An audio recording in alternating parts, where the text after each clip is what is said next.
Hey, welcome back to my channel.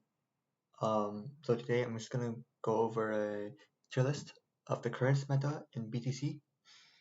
I was gonna wait until the anniversary characters came out, so the anniversary Toka and Kaneki, but I was afraid that I might not have enough time. And either way, she is uploading his, I believe, yeah, she's uploading his tier list after those two characters come out. And since she is an Antico main, I'm pretty sure that he can evaluate those characters better than I can.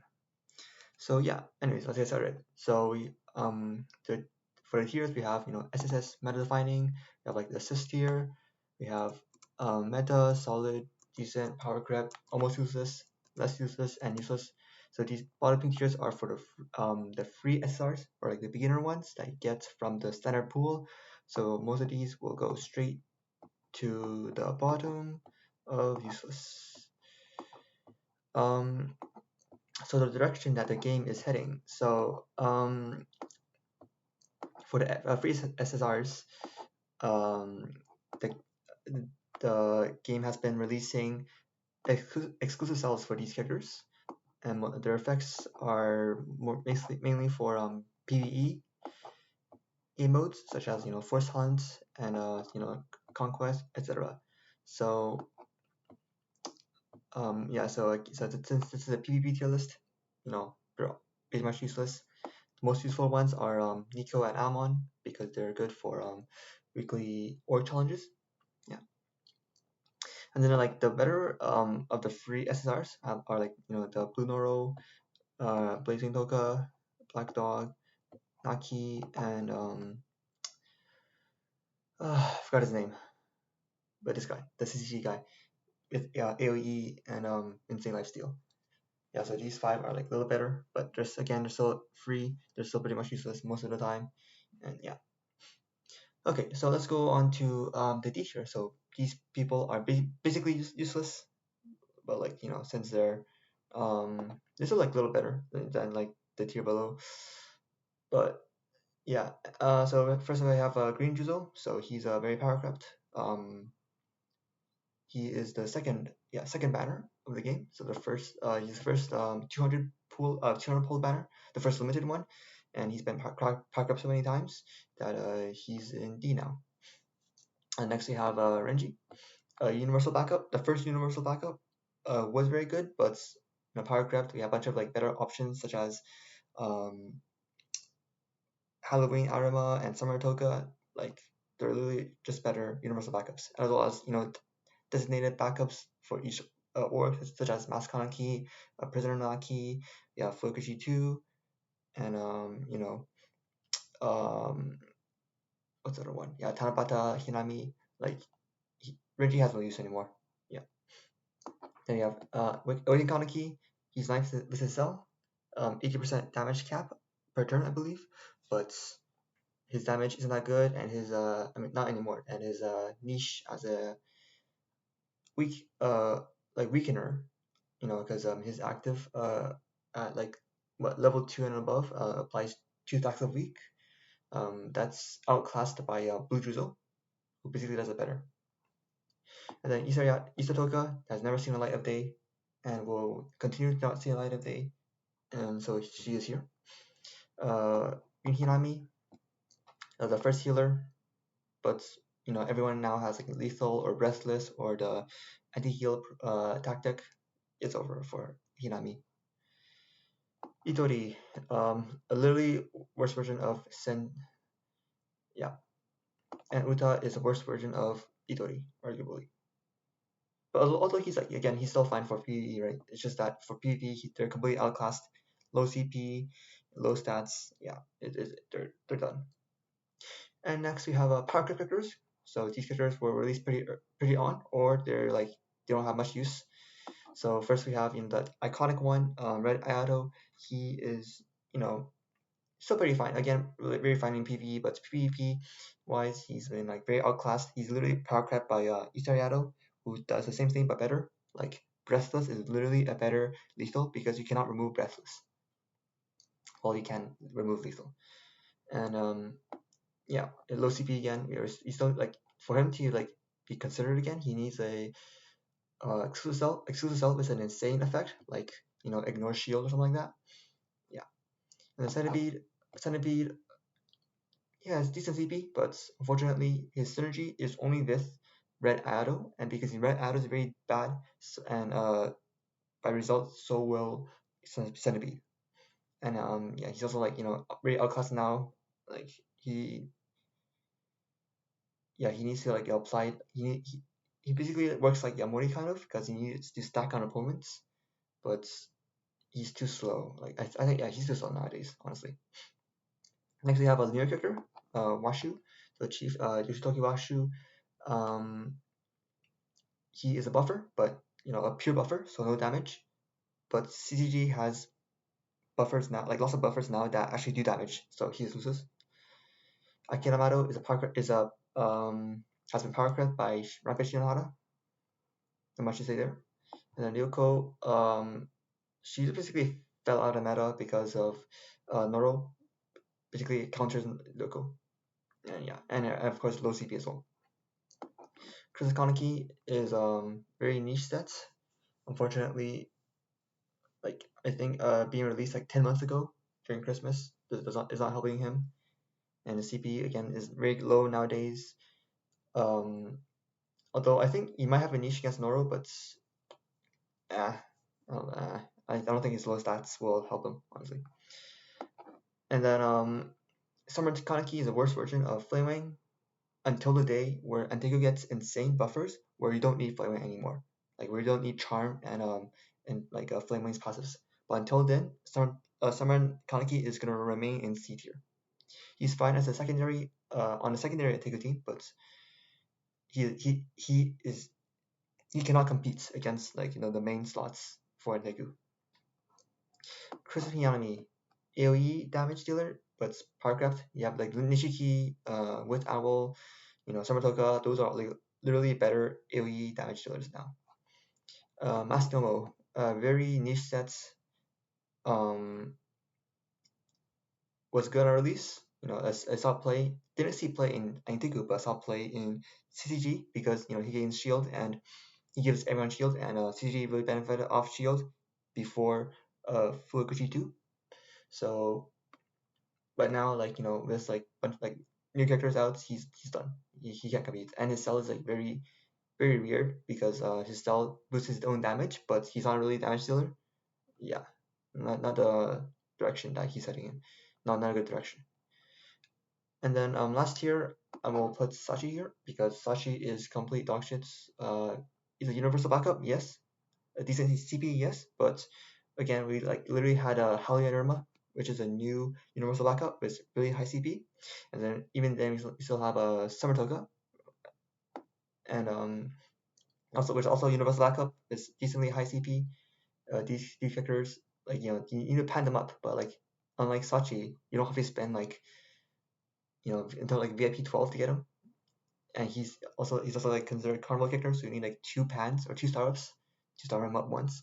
It's not worth it. Like he's perfect, honestly. He was good at release, but not anymore. Okay, next we have decent speed tier. This is like a tier for people like so. Honestly, before I was gonna like I didn't have this tier for B tier, but there's like some characters that I didn't think are solid enough, but there's definitely better than the characters that are power gripped. So first we have Eto. Eto versus her cell is not like good at all. It's good for like region breakthrough, but anymore. She's again still insane when she's not disrupted, but when she is disrupted, she's literally useless. But otherwise, I think she's okay. Yeah, not much else to say there. Yeah, because Noro, Algiri doesn't really care about CP anymore, like not as much. So like her being low CP is less relevant. So that's why I put her at B.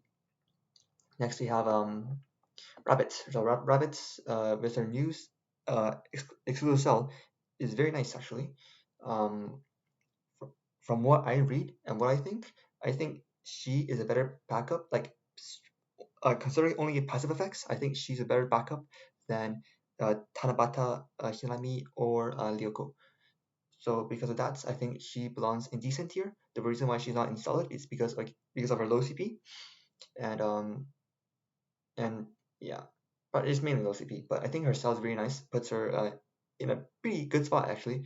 I would play her over Loco for sure if I have a rapid cell. And then next we have the Arata twins. So the reason why they're here and not above is because first of all, Shinohara, his stun can be removed by backup by the blue Arima, the Halloween Arima.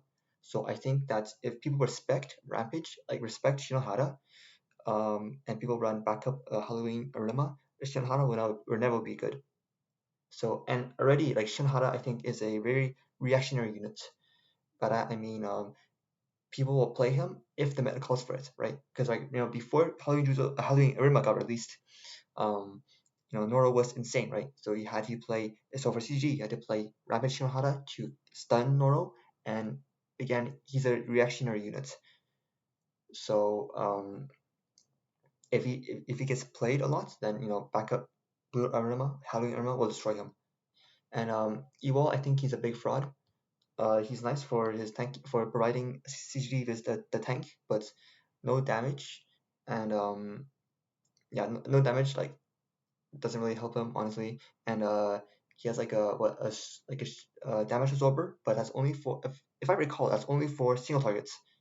But the meta right now is AOE because of Noro, and I don't think that Evol is in a favored position right now in meta. So I've been told by like EU people like that's double Arata is like very good, and that the team can win going second. But like I seriously doubt that. I've never seen a case where double Arata can beat Algi, for example, when Algi goes first. So like until I actually see that and maybe maybe he's right. I'm not too sure. Again, North America, there's not a lot of CG players to begin with, right? And there's like virtually no CG mains that like hard focus on double Arata like there is in the EU, right? And honestly, like CTG with double Arata going second and winning sounds crazy to me. I think it's too crazy for me to believe until I actually see it. So until then, I'll put these two at B. Okay, so next we have Green Uta. Green Uta before was like at D tier or something like that, but now Nor.org got support. Carnival Uta, you have a Carnival Kuzin. I think Nor.org is finally a respectable team. And so honestly, I don't know how good Green Uta is. I know he's like a decent like buffer for Nor.org, but like whether whether he will continue to see play in the future or not is up to debate. I don't play Nor.org. I'm not too sure about Nor.org. So and honestly I don't really know what to put him, so I just put him in B because there's like these five are the only these five are the only units that I put in B. So fill it up. All right, next we have select here. So starting off we have Yamori. So Yamori is he used to be basically the staple. Like he was basically the focus of LGD teams before Noro. But now with Noro, Noro in a meta, Yamori has been like kicked out of the main team mainly because he did not synergize very well with Noro, and no synergy with Noro is like a not a good LGD team, and because of that, I'll put him in A rather than being in S where he's meta. He's not meta anymore, unfortunately. Yeah. Next we have Retara. I really like his skill, his move sets, but he's like paywalled and he was out for like what 2 days, 4 days or something like that. And many people do not have them, including me. So like we are not able to like fully test him for his like max potential and stuff. I have seen Shy's second LGD team. I think it's very nice and it runs red So I think it's nice, it's solid, and that's where I put him in solid too. Next you have blue Tadara. He used to be meta before Prisoner Naki, but Prisoner Naki is literally a better version of Blue Tarara, so Blue Tarara is moved from meta to solid now. Also, like his damage is still not great, and of course, there's more tactics. It's like more tactics. People have like more healing prohibition tactics, which really hurts Tatara. And agitation is still a big fraud, honestly. And but he's like he could I think like honestly he could be in decent tier with Edo, but he's still fine on second Algiri team. So that's why I put him at solid for now. Next we have Baiting Hinami. So she got a cell recently, or like a couple days ago, like literally just 2 days ago. She got a new exclusive cell. Very nice. Destruction immunity, exactly what she needed. I think that would put her from like being decent to solid.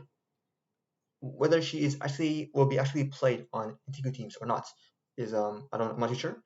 Antigu's in a very bad spot right now, so I don't think like she'll maybe she'll play, but like because of how poorly Antigu is positioned, I I'm not honestly not too sure to rank her. I think she's solid at the very least. Um, I do really like her cell though. Like her cell, she uses an active at start of a battle, so you gain like a 8% stat boost at the first turn, and then you have disruption immunity as well as like I believe some other like the defense buffs and stuff like that. It's very nice, honestly. And CP boost is also very nice as well. I believe she's in top 20 now, top 20 in CP, so very nice. Yeah. Next we have Samatogas. I put her here instead of a meta because I think that she can be replaced. Honestly, I played her, like I tested her a little bit. I don't. Her damage is like very mediocre. Honestly, um, it's not that much. And green attributes right now is not a very sought after attribute. So I think being solid is fine. She's still a good backup. For second like uh Alki team or something like that. And her passes are just solid. Honestly, I don't think they're as good. I don't think she's good enough to be meta. Yeah. Next we have Coffee Doga. So she fell out of the meta because of mainly the tactic that the provocation tactic that basically counters her. And wait, I believe it's provocation counter. I think that tactic, like whatever. There's a tactic that auto kills someone when they're below a certain amount of HP, and that kills Coffee Toka. So that like completely bypasses her struggle stacks, which is basically her whole movesets. And without struggle, she is completely garbage. Um, there's an argument to be made that she could be like put in decent and bumped down, but again, not everyone has the tactic, and it's a you are locked at least. So it's not still like it's not as widely available right now. So I think being in solid is okay for now. And then next we have the green owl again. Um, in solid, very fine units, but Teiku's not good. So yeah. Tanabata Hinami. I was reading her set again. Honestly, like Antigua right now lacks the damage to burst through Noro teams, and because of that, like Antigua's not good, right? So I think part of the problem is that Tarabata Hinami does not provide enough, like not strong backup effects. I think that's she like she's fine, right? She's still a decent backup for very very decent, very solid, very like the best backup for Antigua right now, probably if you don't count Halloween Arima, but I think she's solid. Yeah, so sums it up. Next we have the new Halloween Arima. So he's a universal backup that does damage on entry. So his set is very nice. Unfortunately, like basically every like the two playable factions right now. So we have CCG and Algiri, the two meta factions already have designated backups, right? You already have Prisoner Naki and Mask Kaneki, and then we also have Fukuji 2. Like I don't think that you're gonna replace Fukuji 2 for Halloween Arima. So because of that, I think that he is fine in solid. But like again, if people start playing Ramen Shinohara again, then Halloween Arima will definitely be played in backups. Next we have Wit Arima, the Carnival Arima. second one, he is fine. He's solid. His damage is fine. His damage is pretty good if you build him correctly. And yeah, he's just solid overall. I don't think you need him. Yeah, I don't think you need him on the main burst CG team. So that's why he's in solid. Yeah. Same thing with AXA. He's solid because of that double rata. I think is also like help him a lot. And, help boost his tanking and stuff like that. His damage actually, and the more damage he does, the more shield he gets. Although he's still a victim of disruption, but I think you can overlook that honestly because of how solid Arnuma is. Also because with his cell, he's also very high CP as well, so that's another bonus, and that's why I put him in solid tier. Now Red Arnuma, his CP is like pretty low nowadays.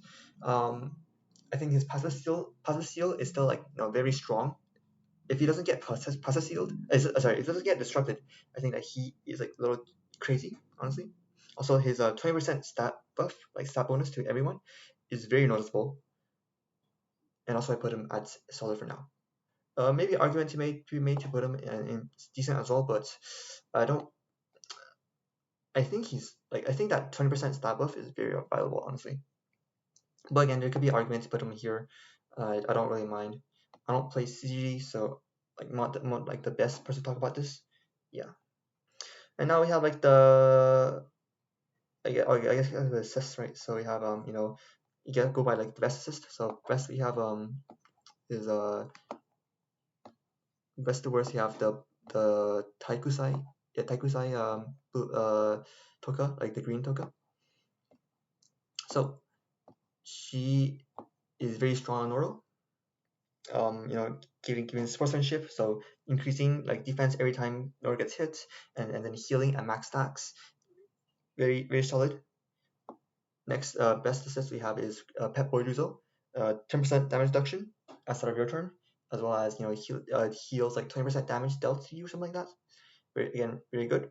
Next, we have Mr. MM. So now Mr. MM, I put him over the other three because even though he has really low CP, right? But if you're playing assist characters, your CP is gonna be low regardless because CP is gonna be lower than if you didn't play because these characters new characters will always have higher CP than them, and if you're not gonna play these characters purely because of their effects, then don't play assist characters. But for example, Algiri, you don't really care that much about CP anymore, so you can focus on assist characters. And Mr. MM is very solid for Algiri because you have a 30% HP buff, I believe, something like that, and then you have a shield as well. Very solid. I think he's the best third best assist right now. Next we have like Kyoko Ara. She is more for stronghold honestly, but her like assist is like very negligible honestly because it only works when it starts on your turn, like when you get a turn, and there's no passive during the opponent's turn. So I think that's like not as valuable. Yeah, and that's why I put her below Mr. MM despite that she has higher CP. Next, we have Green Amon. Green Amon is a very nice PvE unit. Unfortunately, for as assist character, his assist sets is like deal more damage to opponents with more health than yours. I think it's fine, but again, like damage is okay. It's solid. But what can I say, right? And clearly the worst one is Tanabata Ayato because it's like you need to just like stack him up, and it's like more pin rates. But if you're gonna play I think if you're gonna play for assist, you want like more defensive oriented assist effects because you're probably gonna go second, right? And because of that, you want to have more bulkiness on your team to be able to survive. And that's why I think that like offensive passives offensive assist passives like Green Amon and Tarata Ayato are not as sought after, as not as valuable as they used to be. When they first released, first they had high CP, right? So first, you can splash them on like any team and still be fine. But nowadays, his CP, CP creep is insane. Like you're not gonna be able to catch up. All right, and that's the total 6 assist characters we have right now. And moving on, we have like the meta tier. So first spot we have Maskonki. His cell in connection with Noro is insane. His like there's like it's insane actually how good his cell is, honestly, because I think without his cell I think he could be like a solid or maybe even decent, but his cell like pushes him up to meta as a solid meta kicker, because of a HP bonus, like more tankiness, and then on top of his like already broken passes, right, from his base set, where applying fear for more damage, and then you also have disruption, so your opponent cannot like spam attacks, is very solid. Next we have Isariado, the staple on all every Algae team, absolute staple. Breathlessness, very strong. He's a buffer. He does insane damage. What else can you ask for more? Like what else can you ask for, right? He's insane. That's why he's a meta. Next we have Prisoner Bunaki. So Bunaki, the new character for Algiri, his prisoner is like a prison cage, very strong. He's literally a better Tatara, like blue Tatara, because you don't need to use an active to apply his forbidden effect.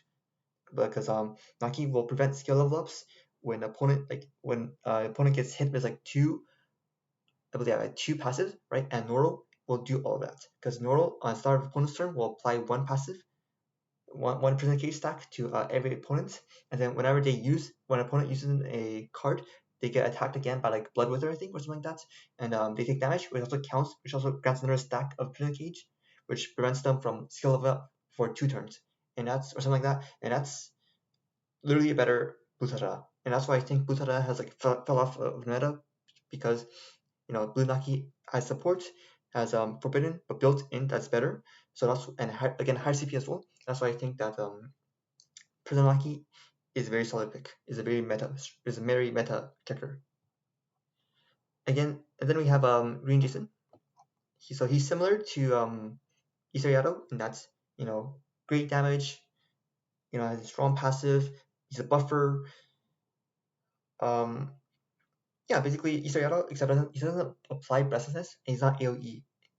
So that's my he's not being AOE kind of hurts him a little bit, but again, his passive are still very strong. He's a very nice buffer. He also does really good single target damage, and he's definitely meta. But competing for a spot is our Carnival Yado.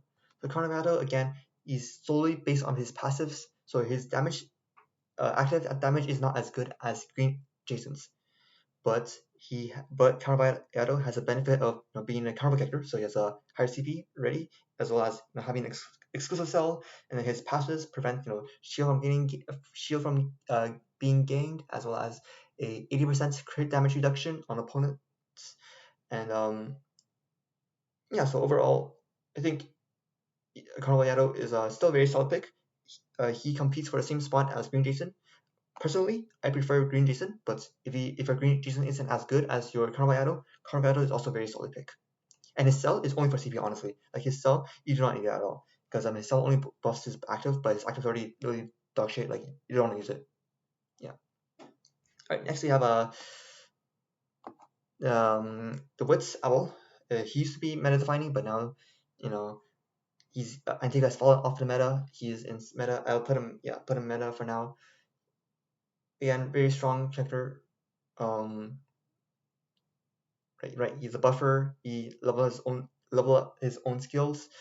What else can you ask, right? Like maybe more like defense stuff, like what Nora does. But again, like he's very solid, very meta. Yeah, a very like textbook meta checker.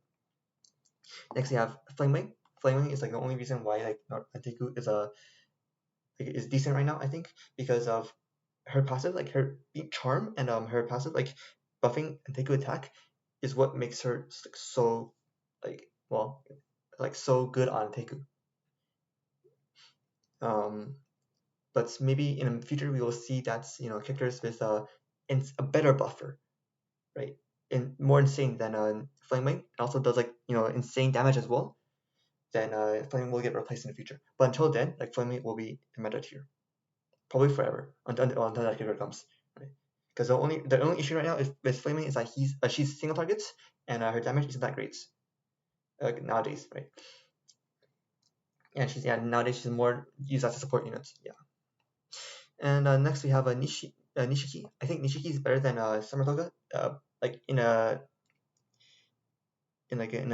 simplified version, because Nishiki level his own skills as well as more crit damage, yeah, crit rate, something like that, and he also buffs. He's another buffer for the Nintendo team. He gets buffs when people when Nintendo uses AOE cards, something like that. I think that he's a very solid pick. Yeah, and then next we have Green Arima, very solid, very meta, like insane damage. What else can I say, right? I don't think there's much to say about Green Arima. Then to complement Green Arima, you also have Blue Drizzle as well, because Blue Drizzle gives Irma the stacks he needs to pull off two AoE discharges in a single turn. So yeah, and then to support Blue Drizzle, Green Irma, you have Dojima, which also slows turn attack, breaks shield. As long as Dojima can break shield, then it will grant Green Arma discharge like a stack, and at 3 stacks he will do AoE damage, which completely broken.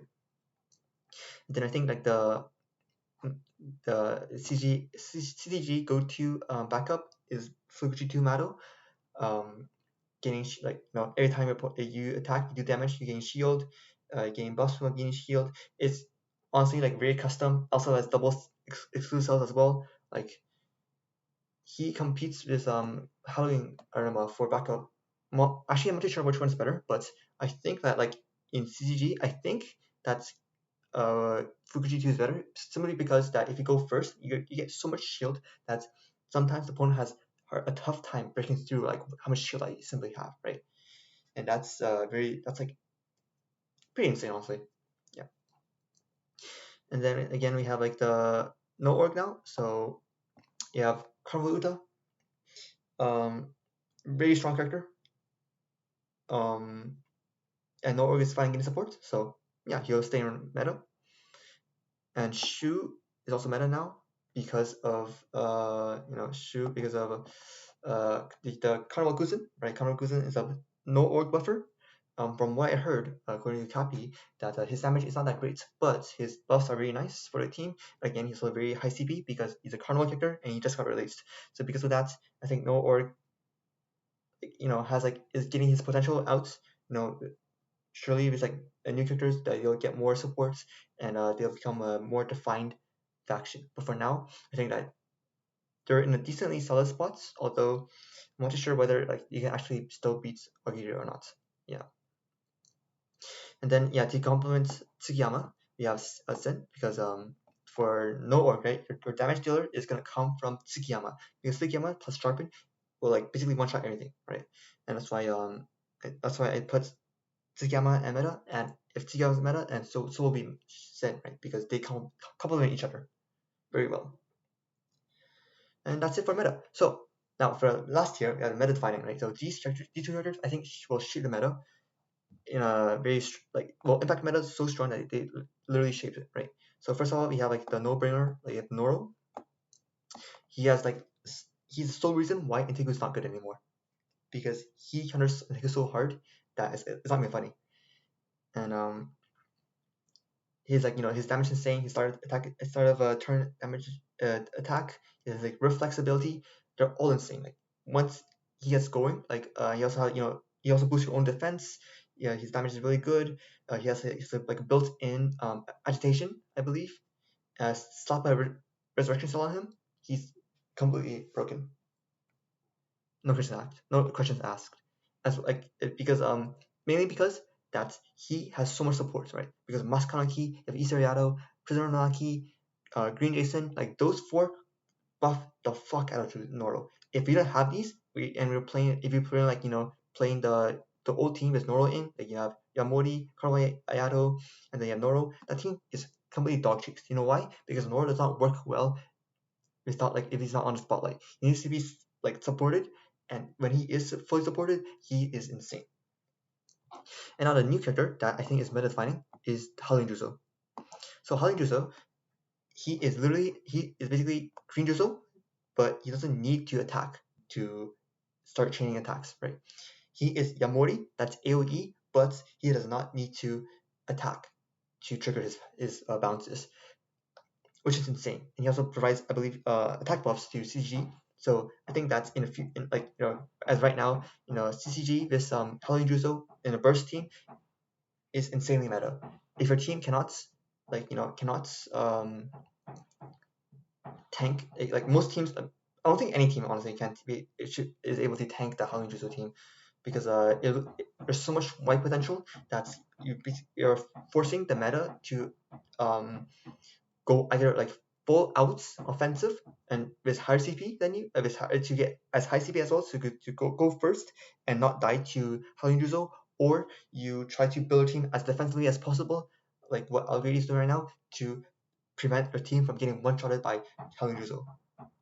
And also, I think that Howling Juzo is a very meta-defining character. I think that he deserves to be on this list. And yeah, that's basically my tier list as right now. Before the first year anniversary. Hopefully, so yeah, that's it. Hopefully, the new Integral characters are good enough so that Integral will come back in the meta instead of being like instead of being, because Integral has been out of spotlight since Nora came, and with the new characters, I hope that Integral can step back on the spotlight again and compete against the rest of the meta. And that'll be all for today. See you next time.